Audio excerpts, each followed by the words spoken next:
এটা হলো একটা আসল প্রিজন, আর আমি আমাদের বয়েজদের সাথে 50 ঘন্টা এখানে কাটানোর চেষ্টা করব লকআপের ভিতরে থেকে। ভেতরে যাও এবং হাতটা দেওয়ালে ঠেকাও। দেওয়ালেতেই আছে, আমি সেটাই করব যেটা ওরা বলবে।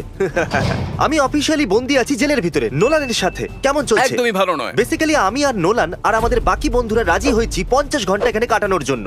তাহলে কেমন লাগছে বয়েজ? এমন মনে হচ্ছে যেন বাড়িতেই আছি। আমি আপনাদের বলে দিই যে এখানে আমাদেরকে কয়েদির মতোই রাখা হবে।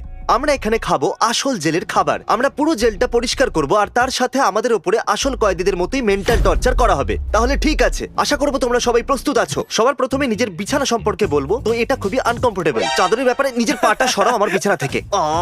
49 আওয়ার্স আর 55 মিনিট বাকি আছে, আর এ এখন থেকে আমাকে বিরক্ত করছে। এবার আমি বলবো আমাদের টয়লেট সম্পর্কে, তোমার কি মত এতে? আমি মিথ্যে বলবো না, এটা আগেই হলুদ হয়ে গেছে। আমি এটাই শুনতে চেয়েছিলাম। এখন যখন আমরা দেখতেই পেয়ে গেছি যে এখানকার টয়লেটটা ডিসগাস্টিং, দেখা যাক পানীয় জল কিরকম। এর ভেতরে কিছু আছে, এর ভেতর থেকে এইসব বেরোলো। আমি এখানকার পানীয় জল খাবোই